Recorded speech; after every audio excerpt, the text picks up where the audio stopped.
Bonjour à tous et bienvenue sur ma chaîne YouTube Anto Horror Show, et aujourd'hui je suis là pour vous parler de la dernière sortie cinéma que je suis parti voir.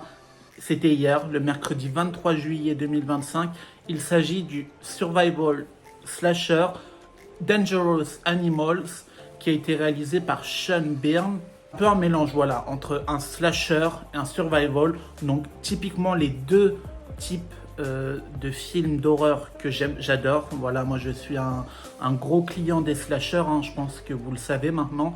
Et j'aime beaucoup aussi les survival où les protagonistes vont devoir dans un environnement hostile. Donc c'est clairement ce que j'adore.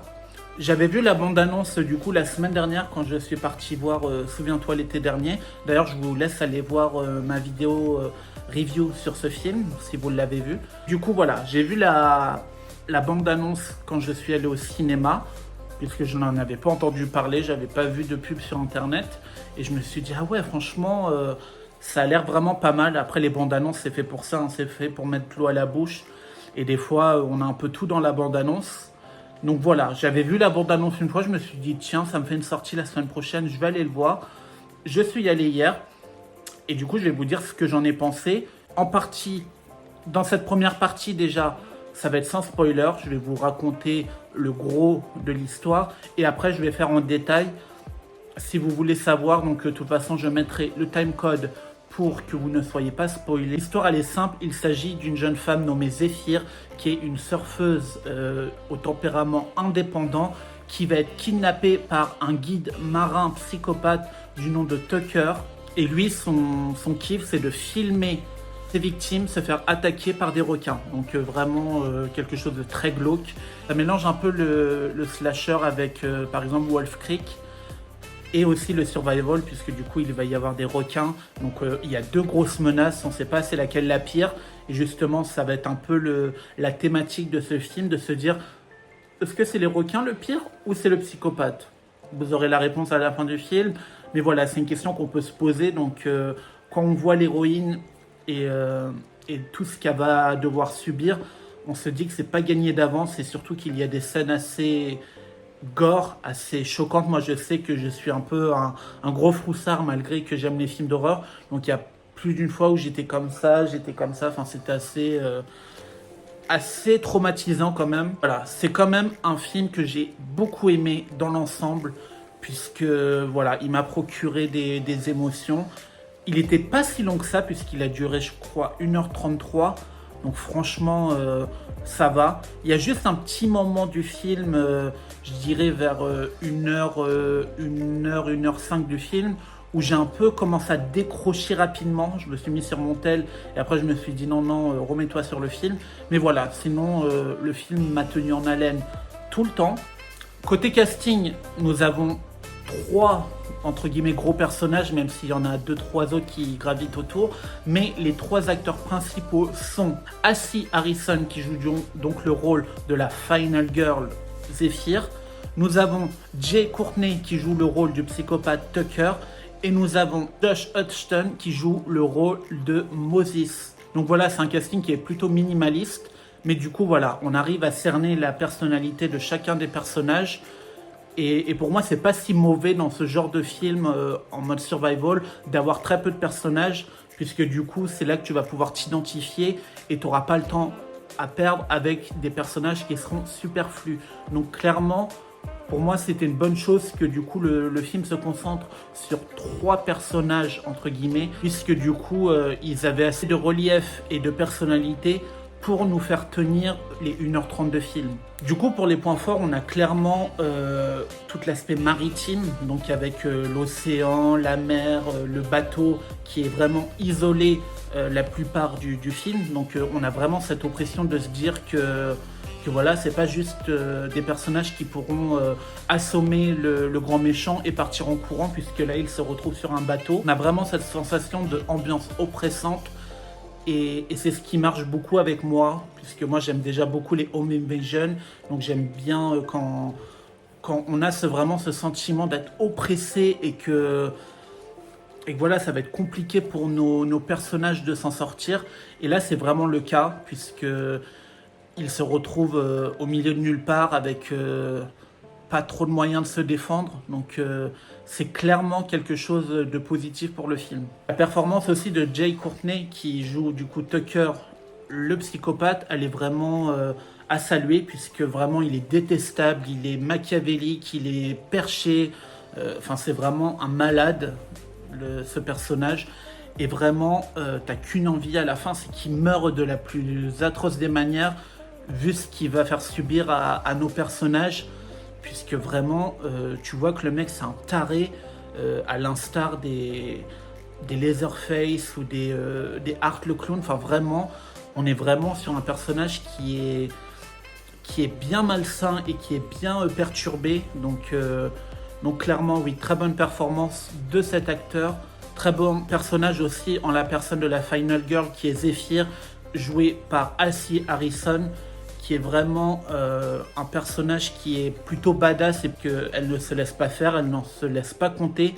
Et c'est bien, voilà, des femmes comme ça qui sont vraiment dures, tout en étant attachante puisqu'elle a ses failles, et on va le voir durant le film, mais elle a beaucoup de points attachants quand même, et c'est ce qui va faire qu'on va s'attacher à elle et on aura envie qu'à la fin elle survive. Point positif aussi, c'est le fait qu'il n'y a pas de CGI un peu cheap, puisque voilà, c'est des vraies images de requins. Ce n'est pas des animatroniques comme par exemple les Dents de la Mer. Voilà, c'est vraiment quelque chose qui est bien fait. Après, forcément, il y a un peu d'effets spéciaux, mais franchement, c'est très minime. Moi, j'ai beaucoup aimé ces plans du coup avec l'eau, avec les requins. Je n'ai jamais vu de requin, mais personnellement, avec tous les films de requins que j'ai vus, j'en suis un peu traumatisé. J'ai un peu peur des requins. Enfin, moi, j'ai les films de requins que j'ai vus, du coup, c'est Instinct de survie avec Blake Lively. J'ai vu aussi En eau trouble avec Jason Statham. Je n'ai pas vu Les Dents de la Mer, donc je sais que vous allez me jeter des tomates et que vous allez me juger. Je ne l'ai pas vu, je vais le regarder un jour.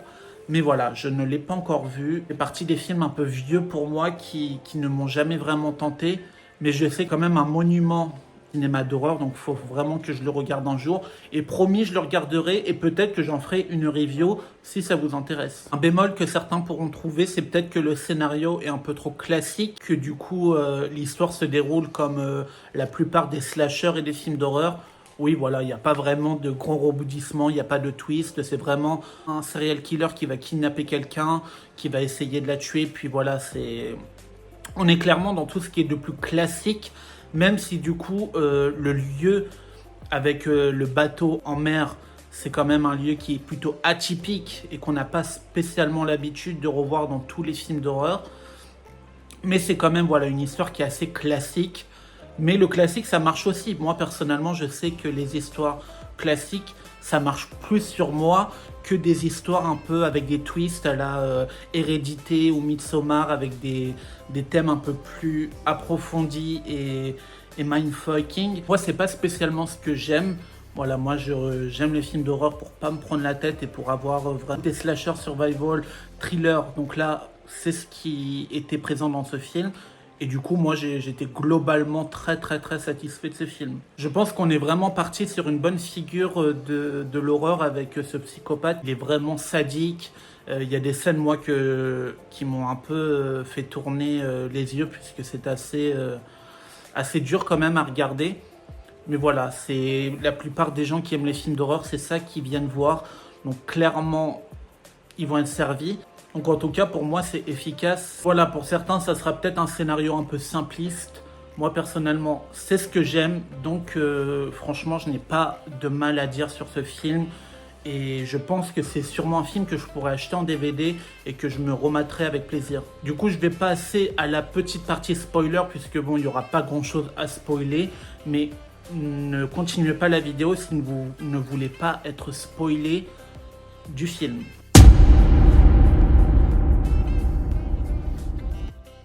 Donc voilà pour la partie spoil, on a quand même une bonne scène d'ouverture avec deux personnages qui on se doute, serviront de chair à canon pour ce psychopathe.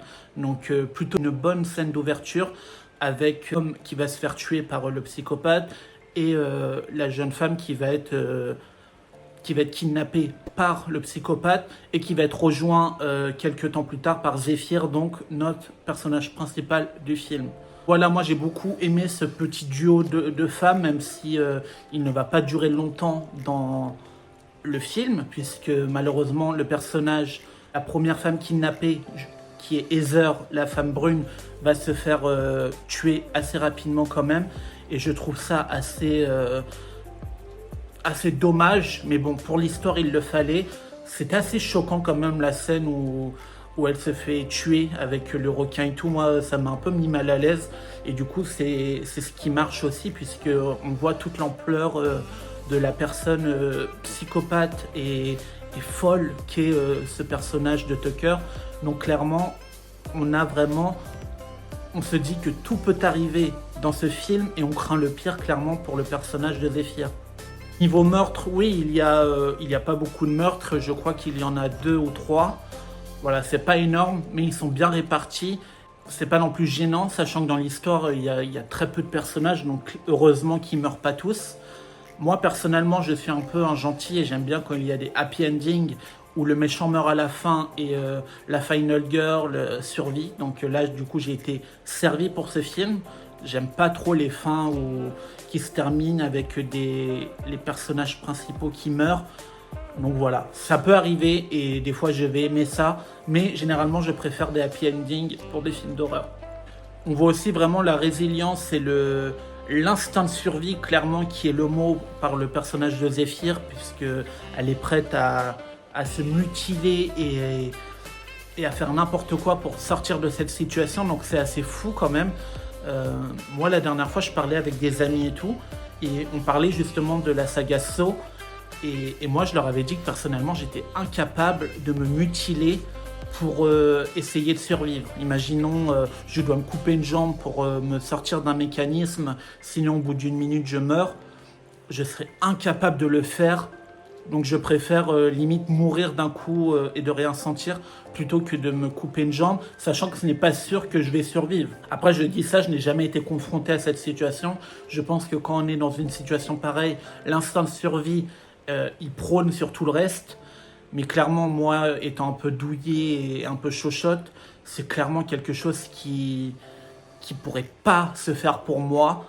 Après, voilà, je pense que dès que t'es pas confronté à des situations pareilles, on ne peut pas savoir. Et peut-être que je serai le premier à me couper la jambe ou à faire des choses là. Donc, c'est ce que j'ai aimé par ce personnage de Zephyr qui n'a pas froid dans le dos et qui est prête vraiment à se casser la main pour s'enlever les menottes. C'était vraiment assez dur à regarder. Moi, je sais que ça m'a fait tourner l'œil un peu. Mais c'était une belle force de résilience de ce personnage. Et du coup, voilà, c'est vraiment une final girl qui prend son destin en main, qui ne se laisse pas compter, qui n'attend pas spécialement d'être sauvée, même si du coup, elle devra avoir l'aide de son petit copain, qui est plus un plan cul, qui va devenir son petit copain par la suite, vu qu'ils venaient de se rencontrer au début du film. Donc voilà, elle aura quand même eu besoin de son aide, même si bon, à la fin, ils se sauvent mutuellement. Mais voilà, je trouve qu'elle s'est bien débrouillée et que vraiment, elle a été très bon. Et franchement, ça c'est un gros point positif du film. Entre vraiment la ténacité de ce personnage féminin et du coup, qui contraste avec la folie et la psychose de ce tueur, de ce psychopathe. Donc clairement, on avait un bon contraste gentil-méchant. Et du coup, j'ai beaucoup aimé ce film. La scène où Tucker meurt à la fin, elle est jouissive, même si bon, j'aurais aimé un peu plus quand même de souffrance, hein, vu ce qu'il a fait subir à toutes ces femmes, vu qu'on voit les cassettes avec les cheveux et tout, on se dit que ce petit salopard a bien fait souffrir pas mal de personnes, en toute impunité, hein, vu que les gens du coup qui venaient à cet endroit et que personne ne le savait, du coup personne ne pouvait aller les trouver à cet endroit-là. Donc voilà, c'était un peu jouissif, ça meurt, même si j'aurais aimé qu'elle soit un peu plus douloureuse. En bref, c'est quand même un film que j'ai beaucoup aimé, que je reverrai avec plaisir, que j'achèterai en DVD. Je pense que si je devrais mettre une note sur 10, je mettrais quand même un bon 8, parce que vraiment j'ai passé un bon moment, c'était pas trop long, c'était ce qu'il fallait. J'ai eu des scènes un peu de gore, j'ai eu des scènes où vraiment j'ai bien kiffé ce que j'ai vu. Donc clairement pour moi c'est un avis très positif pour ce film. Et je vous conseille vraiment aller voir si vous aimez les slashers, si vous aimez les survival, avec des requins et avec des psychopathes. Franchement, c'est le film à aller voir. Voilà, il dure pas très longtemps, donc franchement, c'est pas le film où il faudra trop réfléchir et se prendre la tête. Donc clairement, allez-y, foncez le voir si vraiment tous ces ingrédients vous plaisent. Voilà, c'est déjà la fin de ma vidéo review sur le film Dangerous Animal. J'espère que vous avez aimé ce film. Si vous l'avez vu, n'hésitez pas à me dire dans les commentaires, toujours avec un warning spoiler si vous voulez spoiler le film. En tout cas, dites-moi ce que vous en avez pensé. Merci encore du soutien et merci encore de tous les commentaires que je reçois, les abonnements, les likes. Voilà, j'ai débuté depuis une semaine et ça me fait chaud au cœur de voir tout cet engouement pour moi. En tout cas, ça me fait tellement du bien de partager ma passion des films d'horreur avec vous. Merci beaucoup et à très bientôt.